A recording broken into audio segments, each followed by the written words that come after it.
Je m'engage. Je m'engage. Je m'engage. Je m'engage. Je m'engage.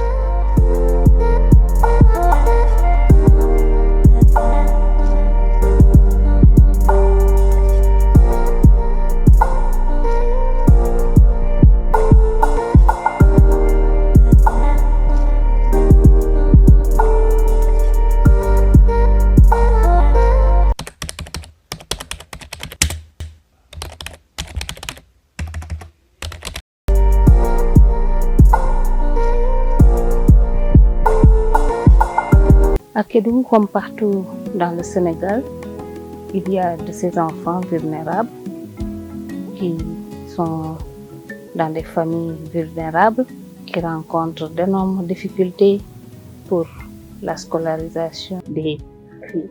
Le village environnant, en plus des travaux domestiques et des travaux dans les sites d'orpaillage, il y a l'excision qui est un fléau dans cette campagne. Ça se pratique à bas âge pour les enfants, auprès de leur maman en train de téter, ou bien on les pratique hors du Sénégal, dans les frontières des pays limitrophes. Le mariage d'enfants aussi, également, vraiment, en tout cas, c'est réel, c'est vraiment effectif.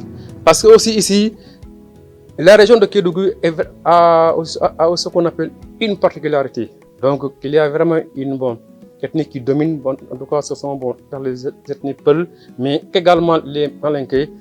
Eux, sincèrement, ils pratiquent l'excision, mais également le travail des enfants. Il y a tous ces obstacles culturels qui sont là. Parce qu'au cours des 2 dernières années, beaucoup d'activités avec nos partenaires ont été exécutées, notamment pour mieux sensibiliser sur l'excision, mieux sensibiliser sur vraiment l'orpaillage, le travail des enfants au niveau des djouras, des sites d'orpaillage traditionnels. Vraiment mieux sensibiliser aussi sur le mariage précoce, qui sont vraiment toujours là, parce que c'est une question culturelle très difficile. Mais les gens sont en train quand même d'en parler avec les autorités locales, avec vraiment les chefs coutumiers, les imams, les abbés, tout le monde s'y met. Donc vraiment, parce que nous sommes sur la bonne voie. C'est un potentiel culturel qui se pose. Malgré tous nos efforts, certains restent toujours sur leur position.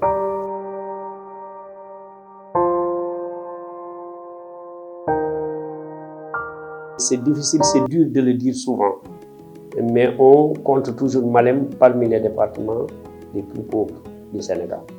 Donc il y a ce problème de pauvreté qui joue. C'est pas parce que les parents ne veulent pas, mais n'ont pas les moyens. Que les pères de famille souvent qui n'ont pas la possibilité ou bien les moyens d'accéder au niveau des soins de santé négligent en général ces enfants et négligent leur famille d'une manière générale. Notre problème administratif. Parce que ces enfants n'ont pas été déclarés à leur naissance. N'étant pas été déclarés, on attend 2 ou 3, 4 ans après pour vous déclarer. Si on tient coûte que coûte à ce que vous soyez inscrit dans un établissement scolaire, vous ne pouvez pas avoir 12 ans et venir dire que je vais faire CI. Ils sont obligés de diminuer leur âge. Le fait maintenant de diminuer cet âge, parce qu'ils n'ont jamais eu de papier, ça porte préjudice. Souvent, c'est les parents qui ne sont pas conscients de l'importance de l'état civil. Souvent aussi, c'est les jugements des élèves, des enfants qui ont un acte de naissance. Parce que moi, je ne vais pas parler de pauvreté parce que l'extrait de naissance ne coûte pas plus de 500 francs. C'est une question de conscience qui fait que les parents ne déclarent pas souvent leurs enfants à l'état civil, ce qui les handicapent. Au niveau de Fatick, nous avons 2 problèmes majeurs. Le premier problème auquel nous sommes confrontés en matière de protection de l'enfant, c'est la mendicité. Donc la mendicité des jeunes talibés qui nous viennent souvent du Saloum avec leur maître d'ara. Le deuxième problème, c'est les enfants qui travaillent au niveau des marais salants Vous savez qu'à Fatick, on exploite beaucoup le sel. Et le sel est un peu dangereux pour les personnes adultes, à plus forte raison pour les enfants. Le problème qui se pose surtout, c'est le cas des jeunes filles de Niakhar. Ici, au niveau du département de Fatick, on a un phénomène qui se passe au niveau des villages. Ça veut dire que les jeunes filles mineures qui ont entre 10 et 16 ans sont envoyées chaque année à Dakar ou dans les grands centres urbains pour s'adonner à des tâches de domestique. Le plus souvent, dans ces zones-là, elles rencontrent beaucoup de difficultés. Elles font face à toutes sortes de dangers. Même dans certains cas, on relève même des cas d'exploitation sexuelle dans certaines zones. Et le constat, il est là, il est déplorable, parce que les enfants, dans les orphelinats, bien vrai qu'ils sont pris en charge, souffrent quand même de l'absence des parents et également aussi bien souvent d'une surpopulation des orphelinats. D'un autre côté, vous avez les enfants de la rue, auprès desquels nous intervenons également avec des donations fréquentes de vêtements et de nourriture. Autre aspect également, les enfants agressés. Cela peut être une agression physique simple ou alors une agression sexuelle.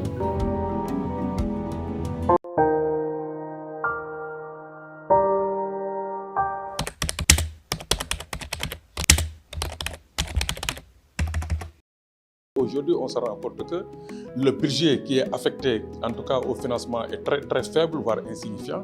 Ce qui veut dire qu'à ce niveau-là, il y a un besoin pressant de réfléchir ensemble et d'inviter l'État vraiment à mettre l'accent sur cette priorité d'arriver à pouvoir accorder un financement conséquent, en tout cas à la stratégie nationale de protection de l'enfant, mais au-delà à tout ce qui est lié à la protection des droits des enfants, parce qu'on se rend compte qu'avec un budget de moins de 1% accordé quand même à ces questions, c'est quelque chose de très insignifiant.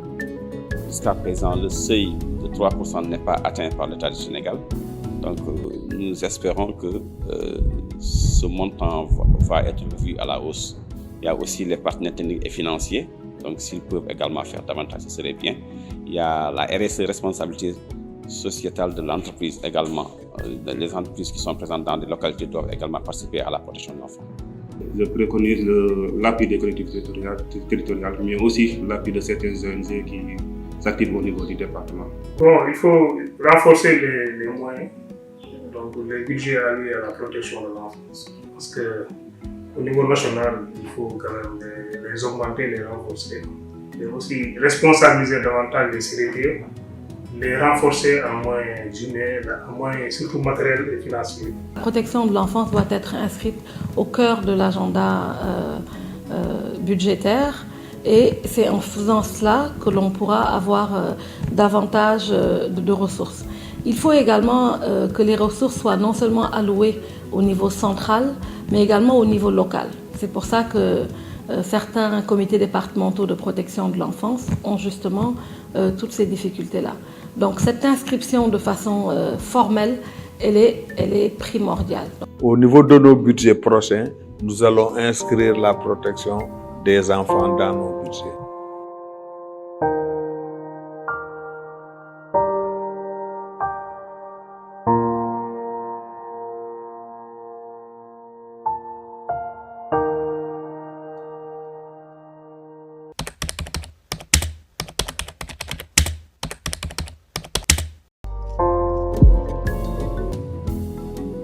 Alors face à un problème de cette ampleur, ce qui est encourageant, c'est que nous pouvons travailler ensemble. Nous, partenaires au développement, autorités, en engageant tous les niveaux de la société et tous les niveaux des acteurs qui peuvent faire la différence à cet égard. Bien sûr, nous avons un premier volet de notre action qui rentre dans la catégorie du plaidoyer, du dialogue politique, en particulier avec les autorités et les institutions.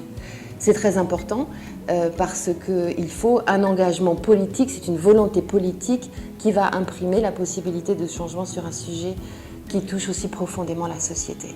Au premier titre de ces éléments de plaidoyer se trouve le passage de la loi sur le Code de l'enfance, qui est appelé par tous les acteurs et qui nous semble particulièrement urgente.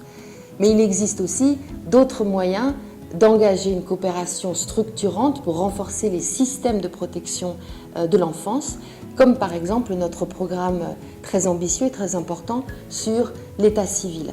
L'Union européenne mène avec le gouvernement du Sénégal un programme qui se chiffre de l'ordre de 28 millions d'euros, ce qui est considérable, pour moderniser les services d'état civil, les faire passer véritablement dans le 21e siècle, rendre surtout plus accessibles ces services d'état civil à travers l'ensemble des territoires du Sénégal et permettre et encourager les familles à enregistrer les enfants dès la naissance, ce qui, encore une fois, est la garantie première de la protection des droits de chacun. Il faut, à mon sens, que le gouvernement et les partenaires au développement travaillent davantage en synergie, que la coordination des interventions soit beaucoup plus accrue et surtout qu'il y ait davantage de ressources mobilisées. Je pense que les ressources, et quand je dis ressources, c'est non seulement les ressources humaines, d'abord, parce qu'avant tout, il faut des hommes pour mettre en place et mettre en route les programmes, mais également des ressources financières.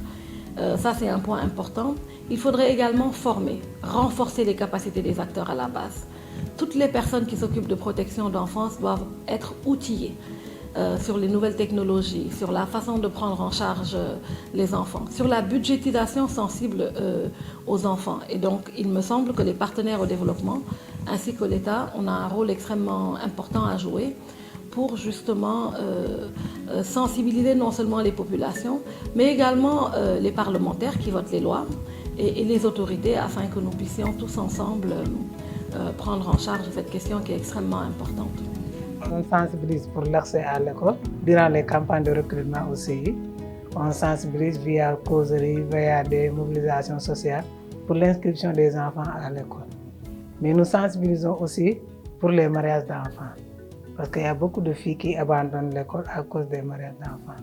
Mais aussi pour donc, les travaux de ménage. Je crois qu'il faut une effectivité des différentes lois qui existent et des conventions internationales qui ont été signées et ratifiées par l'État du Sénégal. Donc au niveau judiciaire, il faut accélérer à mon niveau les procédures concernant les enfants. Il faut veiller à l'effectivité des lois et règlements pris par le Sénégal et des engagements au niveau international.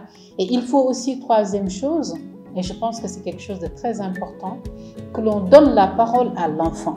Beaucoup de textes qui sont là, des lois qui sont là pour les enfants. Pour moi, il suffit juste de les mettre en œuvre et de les appliquer. comme bu dégguma tubaab waaye dafay wax mu ne zéro enfant dans la rue ma ne déedéet na wax zéro talibé dans la rue ñun la teg soog ñun lañu jàppale ñu mën a seere suñuy xale waaye ñu yore daara yi mooy ñoom it am nañ ci responsabilité dañ war a organiser wu parce que état lu mu bëgg jàppale nit te organiser wu du ko mën a du leen mën a jàppale. kilifa yi bu ñu góorgóorlu seet ay daara yi jàppale leen yaakaar na njàng mi dana gën a baax dana gën a rafet bi ko gouvernement bi jàppale ay daara yi bu baax a baax waajur yi nga xam ne di nga jël sa doom yóbbu ci daara yi tam nga góorgóorlu di toppatoo sa doom bi pour njàng bi mën a dem ci kanam loolu moo tax moo noppal sëriñ bi moo ko gën a jàppale Moi, je lance un appel à la communauté éducative de tout mettre en œuvre pour protéger les enfants. Et autant que faire se peut, éviter de leur donner certaines tâches, comme je l'ai dit tout à l'heure, et j'insiste sur cela, qui véritablement peuvent avoir, n'est-ce pas, un impact négatif sur leur santé, mais également sur les résultats scolaires. L'enfant a un droit que la société doit reconnaître, que la société doit accorder à l'enfant. Certes, quelque part, ça pose problème par rapport à l'éducation traditionnelle dont nous avons l'habitude de faire. Mais j'espère qu'avec le temps, les parents comprendront que tout cela, c'est pour le bien-être de l'enfant, mais surtout de son avenir. Il faut aujourd'hui que nous retrouvions cette culture de la protection des enfants, qui nous manque tant et qui nous fait défaut parfois. Il faut que nous sachions que nos enfants sont l'avenir de notre pays et qu'il faut que nous travaillions tous main dans la main, tous ensemble, la société civile, les parents, la communauté, l'État. Et je pense que cette solidarité nationale fait défaut aujourd'hui. Et je pense que nous sommes tous collectivement responsables de ce qui se passe aujourd'hui. Si aujourd'hui nous avons autant d'enfants dans la rue, autant d'enfants dans les rues, dans les artères de Dakar, des régions, je pense que notre responsabilité, elle est collective et elle est partagée. Et il faudrait que nous puissions prendre cette question-là à bras le corps. Pour la protection des droits de tous les enfants au Sénégal, je m'engage. Je m'engage. Je m'engage.